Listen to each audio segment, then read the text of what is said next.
এই দেশে যদি সত্যিই কোনো নিরপরাধ মানুষের উপর এরকম আন্দাজে কোনো দোষ চাপিয়ে দেন, আমরা যদি আল্লাহর সাকিনা চাই, আল্লাহ পাকের যদি নিকটবর্তী বিজয় দেখতে চাই, এখন আর দল মত দেখা যাবে না, ঐক্যবদ্ধ হওয়া লাগবে এই নিয়তে। ওরা একজন মানুষকে যদি বিনা অপরাধে একটা নিরপরাধ মানুষের বিরুদ্ধে থাকার কারণে মহান আল্লাহর নবী যদি ঐক্যবদ্ধ হয়ে 1399 জনকে শপথ করাতে পারে, 18 কোটি মানুষকে শপথ নেওয়া লাগবে, আমার কিন্তু মরা লাগবে। কথা বলে না কেন? নিরপরাধ কোন মানুষের ক্ষতি এই দেশে যদি হয়, আমার সব কিছু পেছনে আল্লাহ নষ্ট করে দিবে। সুতরাং এটা ঠিক রাখার জন্য ঐক্যবদ্ধ এই মুহূর্তে হন। এই দেশে আর কোন নিরপরাধ মানুষকে আমরা ক্ষতি করতে দেব না, সে যেই হোক। আমার আদর্শের সাথে তার মিল নেই, আমার দলের সাথে মিল নেই, আমার মতের সাথে মিল নেই, আন্দাজে এক দোষ তার উপরে চাপিয়ে দেব, অথচ নিজে আমি ওই দোষে দোষী। এক কথা বলে না কেন? আজ যদি সত্যি আমরা শক্ত হতে পারতাম নবীজির মতো, এটিএম আজহারুল ইসলামকে ওরা 17 বছর আটক করে রাখতে পারতো না, ভয়তে ছেড়ে দিত। আমরা তো ইসলামের কাছে নেই, আমরা আছি শুধু লা ইলাহা ইল্লাল্লাহ, কাউকে কিছু বলবো না, যে যা করছে করুক গা। আর নরসিংদীর মুসলমানেরা, আমার তো মনে হয় আমি এখান থেকে কি নিয়ে আসতে চেয়েছি আপনারা বুঝেছেন। আজকে থেকে সিদ্ধান্ত নিয়ে যাবেন, আমি সংখ্যায় কম তাতে কি, নিরপরাধ মানুষের উপরে আমরা কোনো দোষ চাপাতে দেব না, সে যে দলের লোক হোক। আপনি নিজে অন্যায় করবেন আর একটা ভালো মানুষের উপরে দোষটা চাপিয়ে নিজে সাধু সাজবেন, সে দিন এখন আর নেই। এক কথা বলেন না কেন? তাহলে আল্লাহ দুইটা জিনিস আমাদের সামনে দিতে চান, ফানজালা সাকিনাতা আলাইহিম ওয়া আসাবাহুম ফাতাহান করিবা। আর এই দুইটা এখন সামনে আমরা দেখতে পাচ্ছি। আল্লাহ আমাদেরকে যেন এই আয়াতটা চর্ম চোখে দেখার সুযোগ করে দেন, বলেন আমিন। অন্যায়ের বিরুদ্ধে ঐক্যবদ্ধ হওয়া লাগবে, লোক কম বেশি ওইটা দেখা দেখি নেই, 5 জন থাকেন 7 জন থাকেন, ওইটাই যথেষ্ট। কথা বলে না কেন? ওরা মক্কায় লক্ষ লক্ষ মানুষ বাস করে, আর নবীজি মাত্র 1399 জনকে নিয়ে সিদ্ধান্ত নিয়েছিলেন, ভয়তে উসমানকে ছেড়ে দিয়েছে। আজ যারা বিভিন্ন অপকর্ম করছেন, উল্টাপাল্টা কাজ করছেন, আপনারাও ছেড়ে দিতে বাধ্য হবেন যদি আমরা এক হতে পারি। আল্লাহ আমাদেরকে আয়াতের শিক্ষাটা নেওয়ার তৌফিক সবাইকে দাও, বলেন আমিন। আগস্টের 5 তারিখের পর থেকে দিন যত যাচ্ছে আমরা দেখছি এদেশে আসলে কার জন্য কে কি করে। আপনারা যা করছেন নিজের পায়ে অনেকে নিজে কুড়ুল মারছেন, আপনি যে টের পাচ্ছেন না। আর এটা কিন্তু আগস্টের 5 তারিখের আগে এই দেশ আর নেই। আগে নাই আমাদের চোখে চশমা ছিল, এখন তো চশমা নেই, সব আমরা দেখতে পাচ্ছি। এজন্য আমরা নিজেরা যদি অন্যায় করে, নিজেরা দোষ করে কারো উপরে চাপিয়ে মনে করে তাকে কালার করে দেব, আরে ভাই একজন তো বসে আছে আরো, সে উনি কি আর ঘুমাচ্ছে? আসমাউ ওয়া আরা, আল্লাহ বলেন আমি সব দেখি সব শুনি। আমি শুধু শুধু দেখি না, সব শুনতেও পাচ্ছি কে কোথায় কোন ষড়যন্ত্রে হাত পেতেছে পা পেতেছে। আমায় ইয়াকসিব খাতিয়াতান আও ইসমান সুম্মা ইয়ারমি বিহি বারিয়ান ফাকাদ ইহতামালা বুহতানা ওয়া ইসমাম মুবিনা। রব্বুল আলামিন বলেন অনেক মানুষ এমন আছে নিজে অন্যায় কাজগুলো করে, আর অন্যায়টা যখন হয়ে যায় একটা নিরপরাধ মানুষের উপরে দোষটা চাপিয়ে নিজে ভালো সাজে। এরকম মানুষ দেশে নেই? ফাকাদ ইহতামালা বুহতানা ওয়া ইসমাম মুবিনা, সে যেন প্রকাশ্য পাপের বোঝা মাথায় বহন করে ঘুরতেছে। আমার মনে হয় আয়াতটা যদি আল্লাহ দেখিয়ে দিতেন, অনেকেই ঘর থেকে বের হতে পারতো না। যে যে অপরাধ করেছে তার মাথার উপরে পাপের বোঝা আল্লাহ তুলে দেবে, এটা কিয়ামতে। দুনিয়ায়ও কিছু আল্লাহ দেখাবে। এই আয়াতের বাস্তব ব্যাখ্যা আমি তাফসিরে ফি জিলালিল কোরআনের ভেতরে একটা ঘটনা পড়েছিলাম। নিজে অন্যায় করার পরে একজনের কাঁধের উপরে দোষটা চাপিয়েছে লোকটা। রব্বুল আলামিন ওই কাজ তাকে দুনিয়ার জীবদ্দশায় করিয়েছে, অপমান করেছে, তারপরে ওর মরণ হয়েছে। 15.5 বছর এইটাই চলছিল। নিজেরা অন্যায় করতো, আর কিছু হলেই ভালো মানুষের মাথার উপরে দোষটা চাপিয়ে দিত। আল্লাহ দেখেন পুরাটা এখন সুদে আসলে একেবারে শোধ নিয়ে নিচ্ছে। যা যা করেছিলেন 5 গুণ, সেটা আল্লাহ 15 গুণ করাচ্ছে। এখান থেকে যদি আপনার শিক্ষা না হয়, আপনি বুঝবেন আপনার কপালে আর হেদায়েত বলে কিছু নেই। আমরা এখনই সাবধান হওয়ার চেষ্টা করছি। এ মাহফিল দিয়েছে এই কারণে আমরা যেন সতর্ক থাকি। আল্লাহ পাক আমাদেরকে যদি সতর্ক না করেন, বিশ্বনবী মুহাম্মদ রাসূলুল্লাহকে আল্লাহ সতর্ককারী হিসাবে পাঠিয়েছিলেন, বাশীরা ওয়া নাযীরা। একদিকে তিনি যেমন সুসংবাদ দিতেন, আর একদিকে সতর্ক করতেন। কথা বলেন ঠিক কিনা? নবী যদি এখন থাকতেন, আমাদের কাজকর্ম দেখে তিনি সতর্ক করতেন। তিনি যেহেতু নেই, নায়েবে রাসূলগুলো আছে, তাদেরও দায়িত্ব ওনার মতোই সতর্ক করা। একটা নিরপরাধ মানুষের উপর আপনি দোষ চাপিয়ে তাকে আপনি দুনিয়া থেকে বিদায় করবেন, কালার করবেন, আল্লাহ বসে বসে দেখবে না। জীবনও তাকে আপনি খুশি করতে পারবেন না। সূরা ফাতিহার ভেতরে একটা আয়াত পড়েছি আমি, 18 নম্বর আয়াতটা। পুরা তাফসীর আয়াতের সাথে যতগুলো মিলিয়েছি, আমার ব্রেনে একটা শিক্ষা এসেছে। এদিকে তাকান। নবীজি 1400 মানুষ নিয়ে, 1-2 জন না, 1400 মানুষ নিয়ে মদিনা থেকে আসলেন মক্কায় হজ করার জন্য। সবার পরনে ইহরামের কাপড়। এদিকে তাকান, শিক্ষা নিয়ে বাড়ি যাওয়া লাগবে, কারণ সে সময় এখন চলছে। হুদায়বিয়া নামক যে জায়গাটা, এখানে এসে বাধাপ্রাপ্ত হলেন। কাফেরদের পক্ষ থেকে আওয়াজ দেওয়া হয়েছে, না এবার আপনাদেরকে আমরা হজ করতে দেব না। নবীজি হযরত ওসমানকে পাঠালেন তাদের সাথে সমঝোতা করার জন্য। ওরা ওসমানকে আটক করার পরে ঘোষণা দিয়ে দিল, কুতিলা ওসমান ইবনে আফফান, হত্যা করা হয়েছে ওসমানকে। নবীজি এই কথাটা শোনার সঙ্গে সঙ্গে সাহাবী ছিল, তার সাথে 1399 জন। কতজন? 1399 জন সাথী ছিল। তাতে বললেন, সবাই ইহরামের কাপড় খুলে ফেলো। বাংলার মুসলমানেরা, নবীজি জানতেন না যে ইহরামের কাপড় খুলে ফেললে হজ নষ্ট হয়ে যাবে? জানতেন না? তিনি বললেন, সব কাপড় খুলে সাধারণ কাপড় পরিধান করো। রোজা রেখেছে, বললেন রোজা ভঙ্গ করে ফেলো, পরবর্তীতে রোজা রেখে দেওয়া যাবে।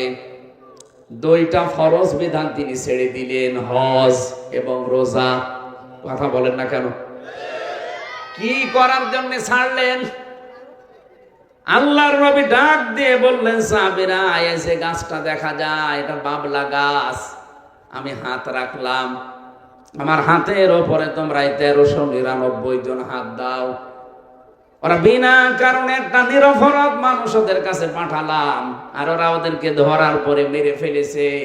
আমরা এই বিনা কারণে নিরপরাধ মানুষকে যারা হত্যা করে, এ ওসমান হত্যার বদলা না নিয়ে একজনও মদিনায় ফেরত যাব না। কি বুঝলেন এই ঘটনা শুনে? এতটুকু আল্লাহ শেষ করেননি। নবীজি বলেন, একটা পরে একটা যখন হাত দিচ্ছিলেন, হঠাৎ করে আমার কানের কাছে জিবরাইল এসে একটা আয়াত শোনালেন, লাকাদ রাদিয়াল্লাহু আনিল মুমিনিন। শব্দটা খেয়াল করে দেখেছেন? লাকাদ, অবশ্যই, রাদিয়া, এটা মাসের সিগা। আল্লাহ পাক বলেন, অবশ্যই আমি আল্লাহ রাজি হয়ে গেছি। রাজি হব তা না, রাজি হয়ে গেছি।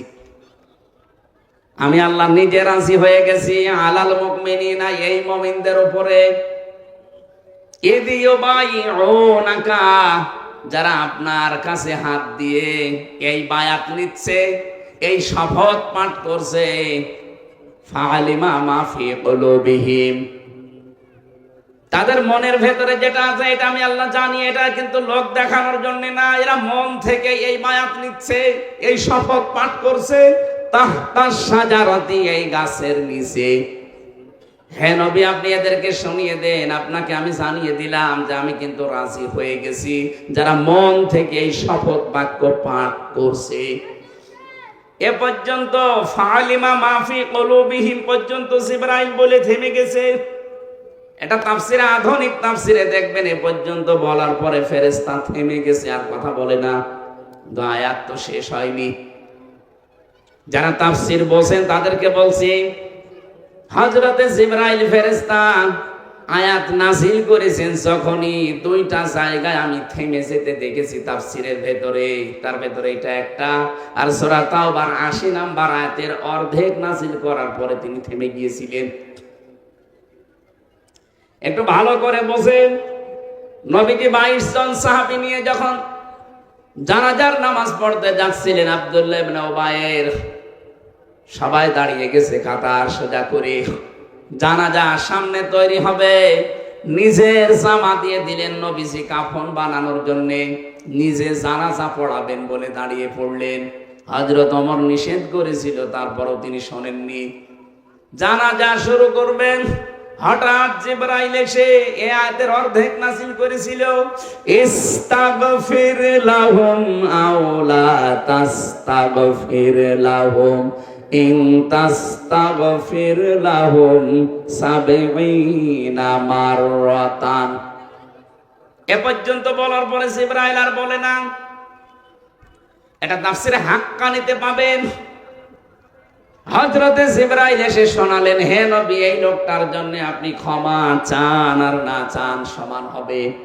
আপনি যদি এর জন্য ৭০ বার আল্লাহর কাছে মাফ চান, আল্লাহ মাফ করবে না।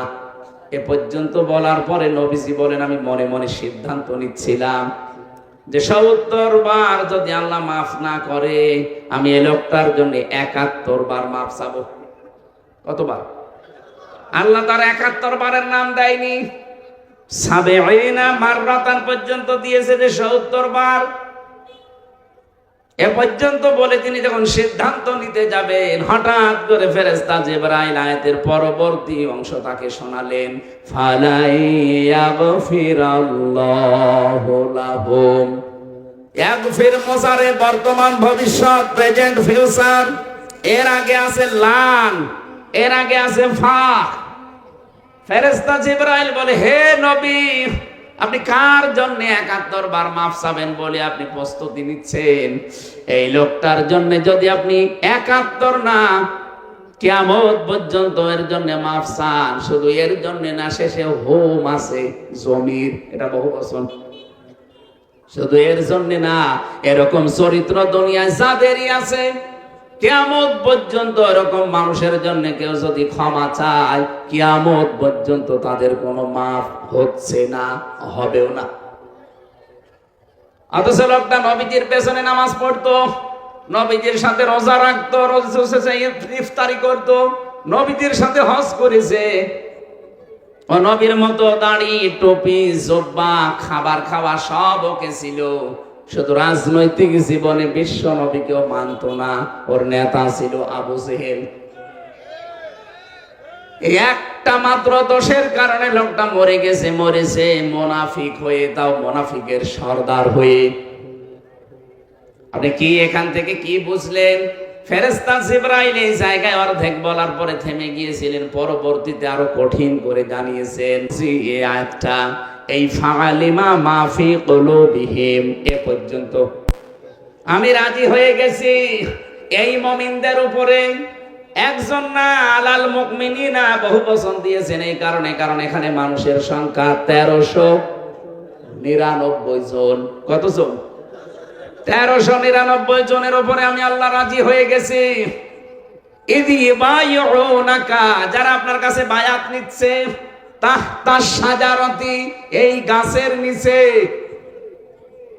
এদের মনের ভেতরে যে কথা, এদের মুখেও একই কথা, কারণ এই মুখের কথা এদের মনে আছে, কারণ ওদের মনের খবর আমি আল্লাহ জানি। ওরা লোক দেখানোর জন্য এই শপথ নিচ্ছে না, এটা আপনার মন থেকে নিচ্ছে। এই জন্য হে নবী, এদেরকে আপনি শুনিয়ে দেন যে আমি রাজি হয়ে গেছি।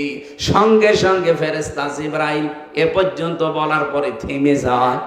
নবীজি তখন নিজের বাম হাতটা এদের হাতের উপরে লাগিয়েছে, ডাক দিয়ে বললেন, সাহাবীরা, আজকের এই ময়দানে যত মানুষ আমার হাতে হাত দিয়ে শপথ নিলে, সবার উপরে তো আল্লাহ রাজি হয়ে গেছে, কিন্তু এখানে তো একটা মানুষ নেই। হযরত ওসমানকেও তো ওরা মেরে ফেলেছে, হত্যার আদেশ দিয়েছে, মেরে ফেলেছে, ওরা হত্যা করে ফেলেছে। তো উসমান তো এখানে নেই, আমি এই হাতটা উপরে তুলে দিলাম, আমার বাম হাতটা, এটা উসমানের হাত। আল্লাহ পাক যেহেতু আজকের এই দলের উপরে, জামাতের উপরে, এই বায়াতের উপরে যেহেতু রাজি হয়ে আয়াত নাযিল করেছেন, কয়েকটা সুসংবাদ এবার জিবরাইল শোনালেন। ফানজালাস সাকিনাতা আলাইহিম, হে নবী, আল্লাহ পাক এই দলের উপরে, এই বায়াতের যারা আছে তাদের উপরে শান্তি প্রশান্তি নাযিল করবেন। এতটুকুই শেষ করেননি, পরে আর একটা শব্দ জুড়ে দিয়েছেন, ওয়া আসাবাহুম ফাতহান করিবা। হে নবী, আপনাকে একটা নিশ্চিত এবং নিকটবর্তী বিজয়ের সুসংবাদ আল্লাহ দিচ্ছেন। তাফসীরে মুফাসসিরিন ইকরাম শিক্ষা বের করেছেন। এবার তাকান, একটা নিরপরাধ, একটা বিনা কারণে নিরপরাধ মানুষকে তারা অত্যাচার করে মেরে ফেলবে। নবীজি এজন্য সিদ্ধান্ত নিয়েছিলেন যে 1399 জন আছো, একজনও মদিনায় যাওয়া যাবে না এই হত্যার বিচার না করা পর্যন্ত। ওরা এই কথা আছে, এই খবর পেয়েছে যে মুহাম্মদ শপথ করাচ্ছে যে প্রতিশোধ না নিয়ে বাড়ি যাবে না, ওরা ভয়তেই হযরত ওসমানকে ছেড়ে দিয়েছে। সুবহানাল্লাহ বলেন, আলহামদুলিল্লাহ বলেন, আল্লাহু আকবার বলেন, যাই বলেন। কি নিয়ে যাবেন আজকে এখান থেকে? একটা নিরপরাধ মানুষকে যদি ওরা খালি মেরে ফেলার হুমকি দিয়েছে, মেরে ফেলেনি, মিথ্যা সংবাদ ছড়িয়েছে, এ কারণে যদি রহমতের নবী, এত নরম দিলের নবী গরম হয়ে যেতে পারেন, আজ বাংলাদেশে এই 54 বছরে কত মানুষ, নিরপরাধ মানুষ মারা হয়েছে, গুম করা হয়েছে, আয়না ঘরে রাখা হয়েছে, গায়েব করে দেওয়া হয়েছে, আপনি বলেন। আপনি শুধু সুবহানাল্লাহ পড়ে, আলহামদুলিল্লাহ পড়ে সেজদা দিয়ে জান্নাতে চলে যাবেন। নবীজি পারতেন না যে না, দিনকাল ভালো না, ওরা উসমানকেই মেরে ফেলেছে, চলো আমরা মদিনায় পালিয়ে চলে যাই। এটা রহমতের নবী, এত নরম দিলের নবী হঠাৎ গরম হয়ে বললেন আমরা প্রতিশোধ না নিয়ে ফেরত যাব না। ওরা ভয়তে ছেড়ে দিয়েছে ওসমানকে। 18 কোটি জনগণ আমরা যদি সত্যি এভাবে সিদ্ধান্ত নিতে পারতাম, কোন বিনা কারণে নিরপরাধ মানুষকে কেউ মেরে ফেলতে পারবে না, আটক করে রাখতে পারবে না, এই দেশে কোনো মানুষ বিনা কারণে জেলেও থাকতো না। জালেমরা ভয়ে ছেড়ে দিত। কোরআনের পাখি আল্লামা দেলাওয়ার হোসাইন সাইদি রহমতুল্লাহ আলাইহি, তাকে যেদিন ধরেছিল জালেমরা, তারা নিজেরাও জানতো যে আমরা মিথ্যার উপরে আছি। সারা জীবন যে লোকটা কোরআন প্রচার করলো, সারা পৃথিবীর কত দেশে 50টা বছর প্রচার করে বেড়ালো, আর তার নামে মামলা দিয়েছে ধর্মীয় অনুভূতিতে আঘাত দানকারী। শয়তান পর্যন্ত হাসে। যে লোকটা ধর্ম প্রচার করে বেড়ায়, তার নামে দিয়েছে ধর্ম অবমাননাকারী। আপনি নবীজির এই ঘটনার সাথে মিলান, আমার মনে হয় মিলে যাবে। নবীজি এসেছে আল্লাহর নবী হজ করার জন্য, আর ওরা বলছে না, আল্লাহর ঘর আমরা তাওয়াফ করতে দেব না। যিনি মালিক তারই কোনো খোঁজ নেই, ভাড়াটিয়া যারা তারাই মনে হচ্ছে মাতুব্বর। যারা আল্লাহকে বিশ্বাস করে না, মানে না, শুধু ব্যবসার কারণে কাবা ঘরকে দেখে রাখে এই কাফেররা। ওই সময় কাবা ঘরকে তারা রক্ষণাবেক্ষণ করতো, দেখে রাখতো, হাসিদেরকে পানি পান করাতো ব্যবসার কারণে। আবু জেহেলের লোকজন, কারণ এখান দিয়ে ব্যবসা করা যায়। আর যিনি মালিক এই কাবা, তার রাসূলকে তারা হজ করতে দেয় না। যারা ইসলামের ধারক বাহক, ইসলামের প্রচারক, তাদের নামে মামলা দেওয়া হয় এমন যারা ইসলাম ধ্বংস করতে চায়। বাস্তবতা যে দাঁড়িয়েছে, এই দেশে যদি সত্যিই কোন নিরপরাধ মানুষের উপর এরকম আন্দাজে কোন দোষ চাপিয়ে দেন, আমরা যদি আল্লাহর সাকিনা চাই, আল্লাহ পাকের যদি নিকটবর্তী বিজয় দেখতে চাই, এখন আর দল মত দেখা যাবে না, ঐক্যবদ্ধ হওয়া লাগবে এই নিয়তে। ওরা একজন মানুষকে যদি বিনা অপরাধে একটা নিরপরাধ মানুষের বিরুদ্ধে থাকার কারণে মহান আল্লাহর নবী যদি ঐক্যবদ্ধ হয়ে 1399 জনকে শপথ করাতে পারে, 18 কোটি মানুষকে শপথ নেওয়া লাগবে, আমার কিন্তু মরা লাগবে। কথা বলে না কেন? নিরপরাধ কোন মানুষের ক্ষতি এই দেশে যদি হয়, আমার সব কিছু পেছনে আল্লাহ নষ্ট করে দিবে। সুতরাং এটা ঠিক রাখার জন্য ঐক্যবদ্ধ এই মুহূর্তে হন। এই দেশে আর কোন নিরপরাধ মানুষকে আমরা ক্ষতি করতে দেব না, সে যেই হোক। আমার আদর্শের সাথে তার মিল নেই, আমার দলের সাথে মিল নেই, আমার মতের সাথে মিল নেই, আন্দাজে এক দোষ তার উপরে চাপিয়ে দেব, অথচ নিজে আমি ওই দোষে দোষী। এক কথা বলে না কেন? আর যদি সত্যি আমরা শক্ত হতে পারতাম নবীজির মতো, এটিএম আজহারুল ইসলামকে ওরা 17 বছর আটক করে রাখতে পারতো না, ভয়তে ছেড়ে দিত। আমরা তো ইসলামের কাছে নেই, আমরা আছি শুধু লা ইলাহা ইল্লাল্লাহ, কাউকে কিছু বলবো না, যে যা করছে করুক গা। আর নরসিংদীর মুসলমানেরা, আমার তো মনে হয় আমি এখান থেকে কি নিয়ে আসতে চেয়েছি আপনারা বুঝেছেন। আজকে থেকে সিদ্ধান্ত নিয়ে যাবেন, আমি সংখ্যায় কম তাতে কি, নিরপরাধ মানুষের উপরে আমরা কোনো দোষ চাপাতে দেব না, সে যে দলের লোক হোক। আপনি নিজে অন্যায় করবেন আর একটা ভালো মানুষের উপরে দোষটা চাপিয়ে নিজে সাধু সাজবেন, সে দিন এখন আর নেই। এক কথা বলেন না কেন? তাহলে আল্লাহ দুইটা জিনিস আমাদের সামনে দিতে চান, ফানজালা সাকিনাতা আলাইহিম ওয়া আসাবাহুম ফাতাহান করিবা। আর এই দুইটা এখন সামনে আমরা দেখতে পাচ্ছি। আল্লাহ আমাদেরকে যেন এই আয়াতটা চর্ম চোখে দেখার সুযোগ করে দেন, বলেন আমিন। অন্যায়ের বিরুদ্ধে ঐক্যবদ্ধ হওয়া লাগবে। লোক কম বেশি ওইটা দেখা দেখিনি, 5 জন থাকেন 7 জন থাকেন, ওইটাই যথেষ্ট। কথা বলে না কেন? ওরা মক্কায় লক্ষ লক্ষ মানুষ বাস করে, আর নবীজি মাত্র 1399 জনকে নিয়ে সিদ্ধান্ত নিয়েছিলেন, ভয়তে উসমানকে ছেড়ে দিয়েছে। আজ যারা বিভিন্ন অপকর্ম করছেন, উল্টাপাল্টা কাজ করছেন, আপনারাও ছেড়ে দিতে বাধ্য হবেন যদি আমরা এক হতে পারি। আল্লাহ আমাদেরকে আয়াতের শিক্ষাটা নেওয়ার তৌফিক সবাইকে দাও, বলেন আমিন। এখানে মানুষের সম্মান যেন নষ্ট না হয়, খেয়াল রাখা লাগবে। মানুষের সম্মান আল্লাহর আরশের মতো। নবীজি শুধুমাত্র মুসলমান না, মানুষ হিসাবে বিবেচিত যারা, তাদেরকে সম্মান দিয়েছেন। বুখারী শরীফের হাদিস, বিশ্ব নবী বলেন, মসজিদে নববীতে বসে আছি, হঠাৎ সামনে দিয়ে একটা লাশ যাচ্ছিল, ইহুদির লাশ। দাঁড়িয়ে গেলেন, সাহাবীরা বলে, হুজুর আপনি দাঁড়ান কেন? ওটা তো ইহুদির লাশ। নবীজি বলেন, ইহুদি তাতে কি হয়েছে? ওটা তো মানুষ। ওটা কি? বলেন বলেন। উনি তখন এই আয়াতটা শুনিয়ে দিলেন, ওয়ালাকাদ কাররামনা বানি আদম। আল্লাহ পাক এখানে শুধু মুসলমান, শুধু অন্যান্য কোন জাতির নাম এখানে দেননি, কোন মুমিনের নাম কোন মুসলমানের নাম আল্লাহ দেননি। যে মুসলমানরা সম্মান দিয়েছি, মুসলমানদেরকে, ইমানদারদেরকে সম্মান দিয়েছি না, বনি আদম সন্তান যারা, যে ধর্মই মানুক না কেন, ওর সম্মান আছে না নেই? আমরা মানুষকে সম্মান দেওয়া শিখবো ইনশাআল্লাহ। দরুদ আর সালাম পড়ছি নবী মুহাম্মদুর রাসূলুল্লাহ সাল্লাল্লাহু আলাইহি ওয়াসাল্লামের প্রতি, যার আদর্শ এই পৃথিবীর একমাত্র আদর্শ।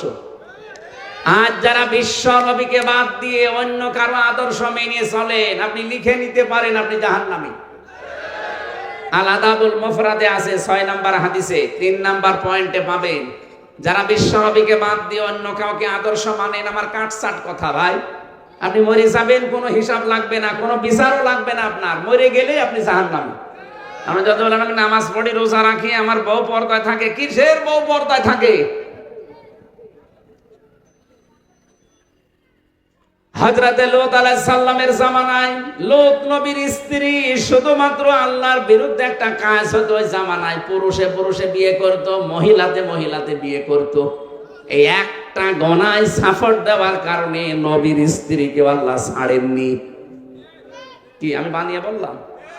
সূরা আরাফের 83 নাম্বার আয়াতে আছে, ফানজাইনাহু ওয়া আহলাহু ইল্লা মারাতাহু কানাত মিনাল গাবিরিন। ভালো করে শুনেন, এটা তাফসীরে ইবনে কাসিরে আছে। আল্লাহ পাক বলেন, 2 জন ফেরেশতা পাঠালাম আসরের সময়। ফেরেশতারা এসে বলে, লূত নবী আপনার আহাল পরিবার যারা আছে, আপনার উম্মতদেরকে নিয়ে এখান থেকে চলে যান। মাগরিবের সময় আল্লাহর গজব এখানে নাযিল হবে। কিন্তু সাবধান, আপনার স্ত্রীকে আপনি নেবেন না।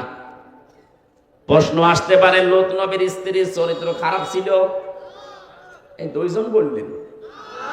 আরে ভাই, নবীদের চরিত্রের স্ত্রী খারাপ না, স্ত্রীর চরিত্র, কোন নবীর স্ত্রীর চরিত্র খারাপ না। কারণ কোন হারাম রক্তের ভেতরে আল্লাহ নবীদের রক্ত পৌঁছান নাই। তিনি চরিত্রহীনাও ছিলেন না, তারপরও আল্লাহ তাকে জাহান্নামে দিলেন একটাই মাত্র কারণ, তলে তলে সেই মহিলাটা চরিত্রহীন লোকদেরকে সাপোর্ট করত। বলেন তো, একজন নবীর স্ত্রী, তাও জলিলুল কদর নবী হযরত লূত আলাইহিস সালাম, নিজে খারাপ না, নিজে ভালো মানুষ, তার চরিত্র ভালো, কিন্তু একজন চরিত্রহীন যারা তাদেরকে সাপোর্ট করত, তাও তলে তলে, প্রকাশ্যে না। এই কারণে যদি নবীর স্ত্রী হওয়ার কারণে আল্লাহ তাকে ধ্বংস করে জাহান্নামে পাঠিয়ে দেয়। এ বাংলাদেশে যারা যারা মনে করেন আমি ভালো মানুষ, আমার ব্যবসা হালাল, আমি নামাজ পড়ি, রোজা রাখি, আমার বউ পর্দায় থাকে, সব মানলাম, কিন্তু আপনি এমন লোককে সাপোর্ট করেন যে লোকটার চরিত্র ভালো না, যার চুরি করার অভ্যাস আছে, যার ডাকাতি করার অভ্যাস আছে, যার মদ খাওয়ার অভ্যাস আছে, যার চাঁদাবাজি করার অভ্যাস আছে, আপনি এরকম মানুষকে সাপোর্ট করবেন তলে তলে, আর মনে করবেন আমি নামাজ পড়ি। তাহলে আপনাকে যদি জান্নাত দেওয়া লাগে, লূত নবীর স্ত্রীকেও দেওয়া লাগবে। বলেন, আমি আপনাকে বাঁচাতে চাচ্ছি, আমি দেখতে পাচ্ছি আপনি জাহান্নামে যাচ্ছেন। সূরা হুদ 12 নম্বর পারা, 12 নম্বর পৃষ্ঠার 1 নম্বর লাইনের 98 নম্বর আয়াত। যত তাফসীর আছে বাংলাদেশে 42টার উপরে আমি মিলিয়েছি, সব মুফাসসির এই আয়াতের ব্যাখ্যায় একমত। আমি সামারাইজ করে শুধু বাংলাটা বলছি। ইয়াকদুমু কওমাহু ইয়াউমাল কিয়ামাতি ফাআওরাদাহুমুন নার ওয়া বিইসাল বিরদুল মাওরুদ। আয়াতের বাংলায় যে আলেম বসে আছে, আয়াতের সব মুফাসসির বাংলা অর্থ দিয়েছে এইটা, যে দলের নেতা জাহান্নামী, ওই দলের যত কর্মী আছে সব জাহান্নামী। নেন এই আয়াতটা কেটে কোরআন থেকে বাদ দিয়ে দেন, আপনারা কোন বাবা পারে দেখি দেন। আপনি মনে করছেন আমি ভালো মানুষ, একটা একটু খারাপ মানুষ, একটু রাইল মাইল খায়, আমার নেতা একটু সাপোর্ট করলে কি হয়? কি হয় মানে আপনার কারণেই তো ওজোর ধরে, আপনি ওর পেছন দিক থেকে সরিয়ে আসেন, ও চোর পাবে না। মাইয়াশফা শাফাআতান হাসানাতান ইয়াকুল্লাহু নাসিবুম মিনহা ওয়া মাইয়াশফা শাফাআতান সাজ্জিয়াতান ইয়াকুল্লাহু কিফলুম মিনহা। দুনিয়ায় কেউ যদি ভালো কাজের সুপারিশ করে, কেউ যদি রায় দেয়, সমর্থন জানায়, কাউকে সাপোর্ট করে, কিয়ামতের ময়দানে এই লোকটা ভালো কাজ করে যা পাবে সাপোর্ট করে আপনি তাই পাবেন। এখানে বহু মানুষ কিয়ামতে আমল নামাজেই পড়তে দেবে, আল্লাহ বলবেন ইকরা, পড়, কিতাবাকা কাফা বিনাফসিকা আলাইকা হাসিবা, পড়, এটা তোর নিজের জন্য, তুই জান্নাতে না জাহান্নামে যাবি, তুই নিজেই যথেষ্ট। যেই পড়বে দেখবে ওর ভেতরে হজ করার সওয়াব লিখা, বলবে আল্লাহ আমি তো গরিব মানুষ, হজ করিনি, এটা মনে হয় ফেরেশতারা ভুল করে লিখে ফেলেছে। আল্লাহ পাক বলেন বান্দা আমি জানি হজ করনি, কিন্তু এমন মানুষকে তুমি সাপোর্ট দিয়েছিলে যে এই লোকটা ক্ষমতায় যাবার পরে হজের বিল পাশ করেছিল সংসদে। হজে যাইতে 8 লাখ 9 লাখ টাকা লাগবে, সেখান থেকে আল্লাহর ঘরে যাওয়ার এই ফরজ ইবাদত 3.5 লাখ 2.5 লাখ টাকায় সম্পন্ন করার সিদ্ধান্ত নিয়েছিল। এটা জালেমরা করেছিল না 9 লাখ? এখন কিভাবে 4.5 লাখে হচ্ছে? আরো কমবে। সংসদে যদি সত্যি সিন্ডিকেট না থাকে, এখানে যারা যাবে মানুষগুলো যদি কোরআনপন্থী হয়, একটা ফরজ বিধান, যেহেতু নামাজের বিল আনবে, যাকাতের বিল আনবে, এরপরে এই বিল আনবে যে আমরা হজ এই দেশের মুসলমানদের জন্য সহজ করে দিতে চাই। আপনি হজ করেননি, তাতে কি হয়েছে? শুধু সাপোর্ট দেওয়ার কারণে যত মানুষ হজ করবে তার সওয়াব আপনিও পাবেন। কত মানুষ দেখবে আমল নামা পড়তে পড়তে জেনার গুনাহ লিখা, বলবে রব্বুল আলামিন আমি তো জেনা করিনি, এটা তোমার ফেরেশতারা মনে হয় ভুল করে লিখেছে। আল্লাহ বলেন আমি জানি তুই জেনা করিসনি। এমন মানুষকে সাপোর্ট দিয়েছিলি যে লোকটা ক্ষমতা পেয়ে জেনা সহজ করে দিয়েছিল। বই মেলার নাম দিয়েছে, শিশু মেলার নাম দিয়েছে, শিশু পাওয়া যায় না, শুধু শিশুর খালারা আর মামারা। শিশু মেলায় শিশু পাবেন, খালি শেষের খালারা আর মামারা। ওই জায়গায় অ্যাক্সিডেন্ট হয়, তাও বাসেটি রাখে না। কথা বলছে না কেন? কারো চোখে চোখে অ্যাক্সিডেন্ট হয়, কারো হাতে মুখে অ্যাক্সিডেন্ট হয়, আর বাকি জায়গা তো বললাম না। এত অ্যাক্সিডেন্ট আপনি ব্যবস্থা করে দিলেন, আপনার কারণে তো ওই লোকটা এত জোর পায়। এই জন্য নিজে ভালো হলে শুধু হবে না, অন্যায়কারী যারা, চরিত্রহীন যারা, যাদের চরিত্র বলতে কিছু নেই, এইরকম মানুষকে কেউ যদি তলে তলে সাপোর্ট করেন, আপনাকেও লোক নবীর স্ত্রীর মতো জাহান্নামে যাওয়া লাগবে। আর সাফ কথা তো বলে দিলাম, আপনার রাগ হলেও এটাই ফাইনাল কথা। এটা যদিও ফেরাউন সম্পর্কে নাযিল হয়েছে, সূরা হুদ ৯৮ নম্বর আয়াত। যেই দলের নেতা জাহান্নামে যাবে, ওই দলের যত কর্মী আছে সব জাহান্নামে যাবে। অনেকে এটা শোনার পরে বলে, জাহান্নামের ভয় আমার দেখাবেন না, জাহান্নামে যাওয়া আছে। জাহান্নাম আপনি নাম শুনেছেন, গেছেন কোনদিন? বাস্তবতা বোঝেন? রিমান্ডে এতদিন শুধু নাম শুনতাম, ওই 10 দিন আমি মাটির নিচে রিমান্ডে থেকেই বুঝেছি যে রিমান্ড কারে বলে। তাও তো আমার সেরকম কিছু করেনি। যাদের করেছিল আর আমার পাশের রুমে ছিল, আমাকে শুধু দেখিয়েছিল জিনিসপত্র, আমার ওইভাবে কিছু করেনি। রিমান্ডে শুনতাম যে হাতের নখ তুলে নেয়, অথচ নখ যাদের তুলেছে আমার রুমেই তারা ছিল। ওদের নখ বলতে কিচ্ছু নেই, সব তুলে ফেলেছে, পায়ের হাতের। আমার মাঝে মাঝে নিয়ে আসতো রাতের বেলা, বলতো যে এইগুলো দিয়ে আমরা নখ তুলি। দেখেই আমার ভয় লেগে যেত, তাহলে তুলতো সারে কেমন লাগতো বলেন তো? মাটির নিচের আওয়াজ তো উপরে আসে না, এই জন্য চিৎকার শোনা যেত ভেতরে।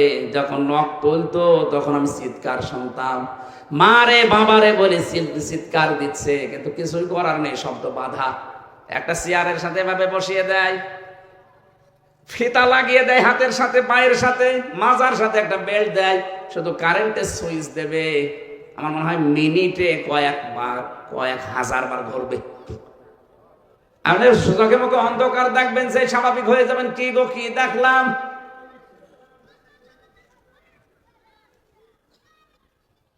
ডিম নিয়ে এসে সামনে রেখে দেয়, বলেন এই যে, মনে হয় যে ডিম খাওয়াবে না, অন্য জায়গায় দেবে। এই দৃশ্যগুলো দেখার পরও আমি বলেছি না, এই মিথ্যা কথা আমি বলতে পারবো না।